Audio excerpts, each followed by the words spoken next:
afin de réunir nos forces, de disposer les élèves à sentir, par laquelle s'exprime la profondeur d'un sentiment à être.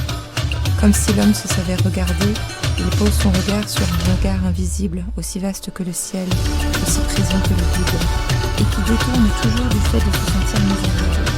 Mais notre époque, par une pratique authentique du yoga, entre autres. Dans le fond, la réalité ne nous laisse que peu le choix, et au moins sur ce point, tout philosophe, tout homme qui pense à sa vie est stoïcien.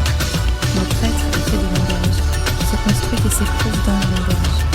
L'expérience du corps ne s'accepte pas de ce tissu langagier dans lequel nous évoluons, pensant notre accès au bonheur trop facile, trouvant des vices à nos plaisirs.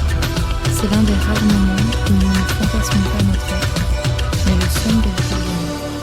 Mais le fait est que, tel le pharmacone grec, ce qui pouvait le sauver le blesse. Tout élément de sa vie risque de se retourner contre lui par un effet contraire. Or, le geste qui sauve est devenu un geste qui tue. Les hommes s'étouffent en mangeant, ils pèsent de tout leur poids sur leur squelette, s'empêchent ainsi de monter vers les hauteurs, de laisser leur corps se redresser et se déployer.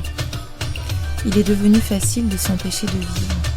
Par cela même qu'ils considèrent comme un réconfort ou une douceur, les hommes s'obstruent les pores de la peau et cherchent peu à peu, inconsciemment, sentir des efforts inutiles, entreprendre de les défaire, c'est exposer son être à la vacuité de ce qui s'estompe et s'affaiblit. C'est bien souvent le corps qui marque le coup d'arrêt, qui se prend elle-même pour fin, sans obéir à un quelconque objectif extérieur au mouvement. Il crée, non pas à partir de rien, mais depuis lui-même, en s'excavant, en se défaisant de son corps comme d'un grand linge dont il faudrait accoucher. Le yoga n'est pas un outil de discipline, mais de discipline de soi.